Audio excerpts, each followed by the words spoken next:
So is your husband the head of you? Say that again. Is your husband the head of you? You know, God in Christ, Christ in man, man over woman, and woman over children. Oh, Is that's so good. Yes, my husband is my king. He is the king of the castle. right on. What being a Oscar-winning actress, you're a worker, you know how to be independent.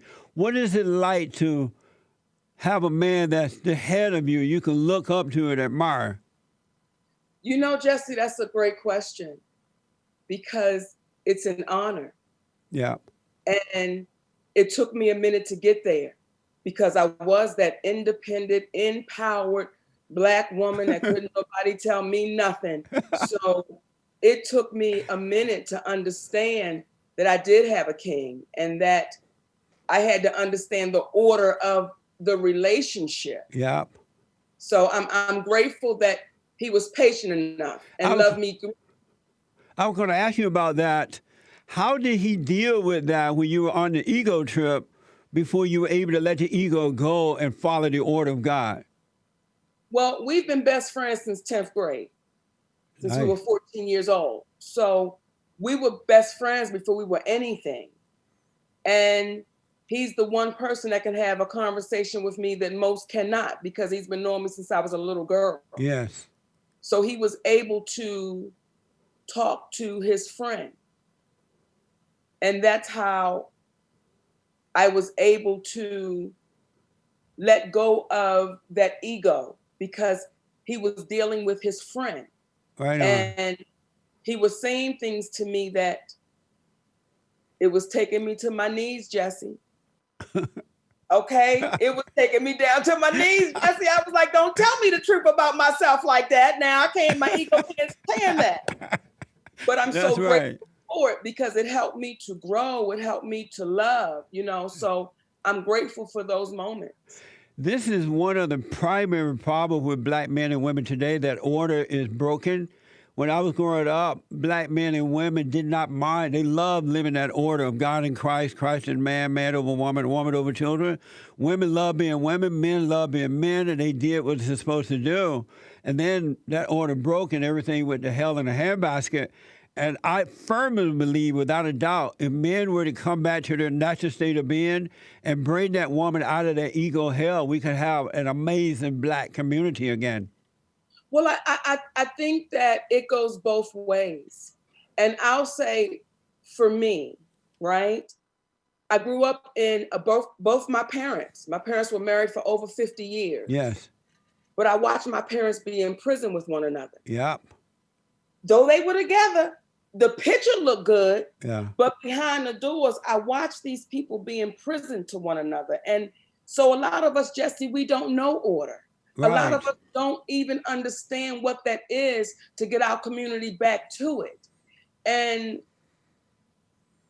we're so afraid now of being vulnerable and being open and being broken to be rebuilt. Yes. Because the message that's being pushed out there is be independent, be empowered, be a boss up. Well, we're taking that home to our families and we're taking it home to our husbands. And in my humble opinion, when you got a real black man, he ain't falling for the boss up. That's right. So, and when you got a real black man, he puts his queen in a position where she don't want to boss up.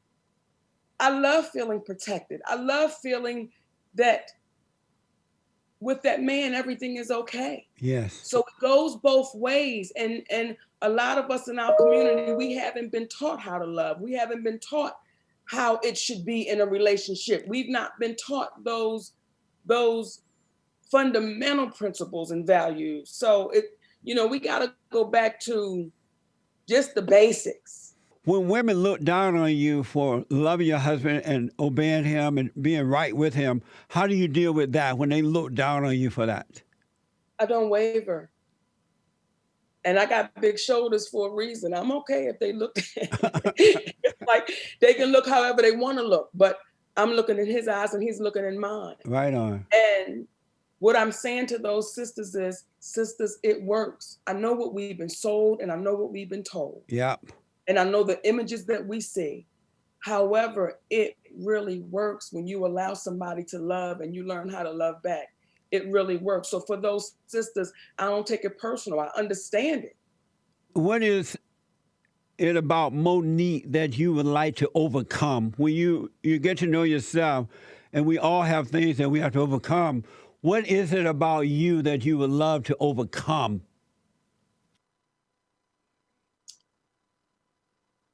You know, Jesse, I didn't know this was going to be this, but I so appreciate it.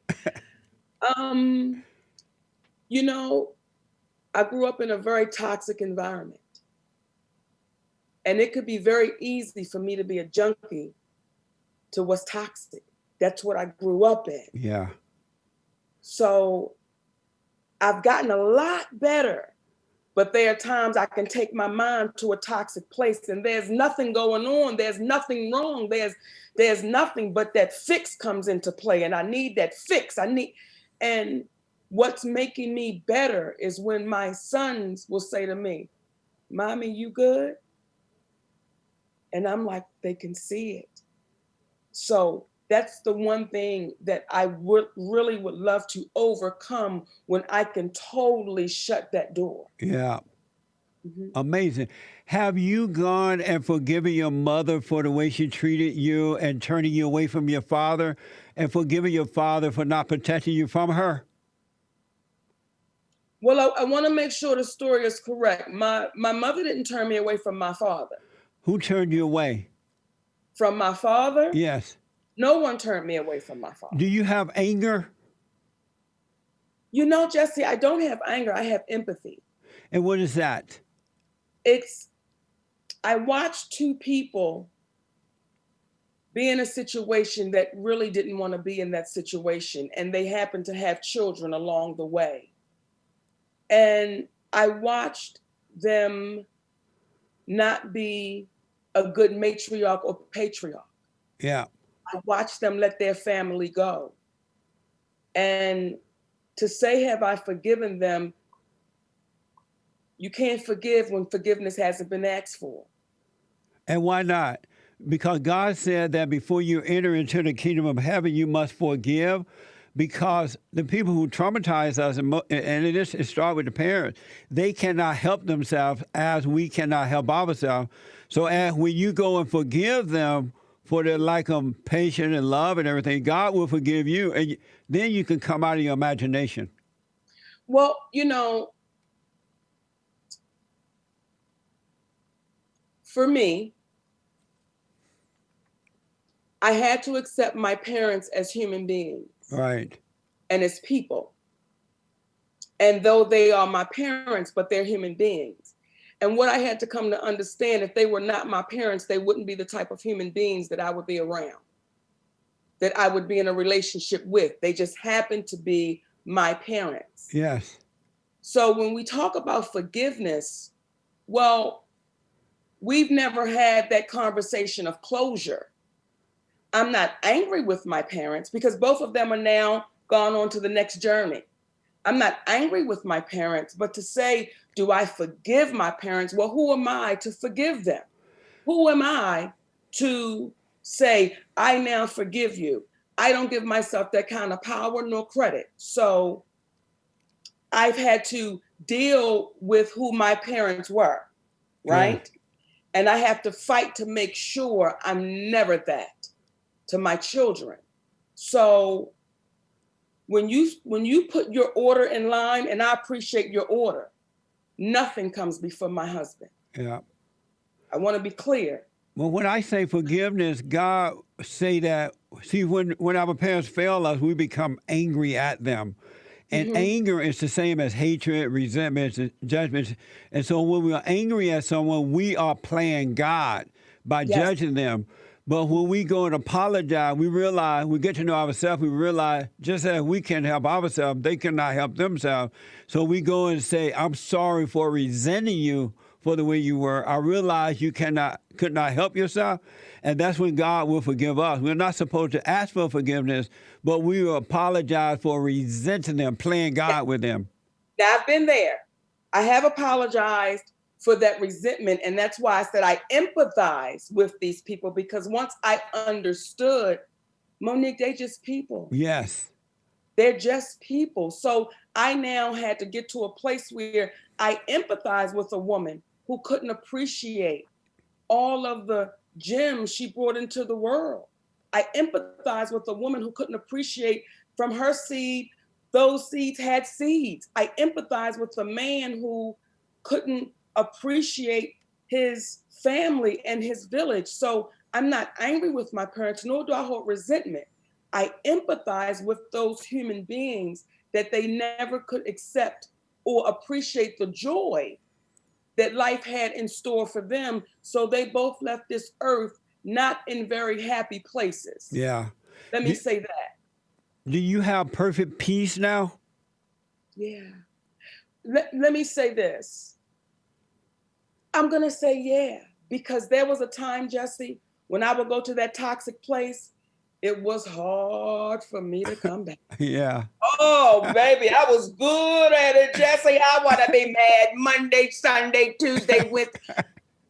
But now that peace comes in, that if my son can look at me and say, Mommy, you good? And I can look back at my son and say, yeah, I'm good. Because it just that quick, it's like, girl, you saw how your mother left. Yep. Come on back. So I don't know what perfect is, but I'm at a peaceful place. Yeah. Have you realized that every thought is a lie? The one that build you up and the ones that let you down, that they're both imposters? Jesse Lee, I love you. Okay.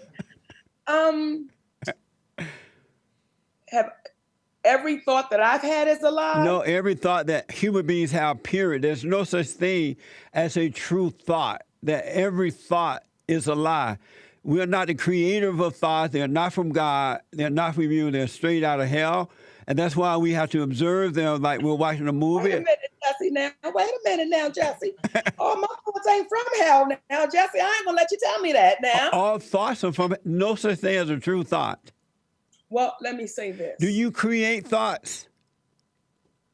I don't know where the thought comes from. I'll say that. I don't know why I'm a comedian. I cannot tell you why I'm funny. Yeah. Someone cannot tell you why they can sing, because they're gifts, right? Right. They're gifts. But when I think about my children, I'm happy, baby. That's a true thought. When I think about my husband, I get overwhelmed with joy. But that's love. Those are not thoughts. But that's a thought. I have to think about it to feel it. I want you to test it, Monique. And let me know. You can write me a note or comment on the phone. I want you to observe every thought, but don't believe them. Don't believe the ones that build you up, and don't believe the ones that let you down. And just stay in the middle and do what you do. It's going to blow your mind. Well, I think my mind is getting blown right now, Jesse. Because I think I'm right there. You know, I've been to the Wizard of Oz and I've seen the Wiz. That's why I can stay right here, because I've seen it way up here, yeah, and I've seen it way down there. Nice. So I'm right there in the middle. Amazing.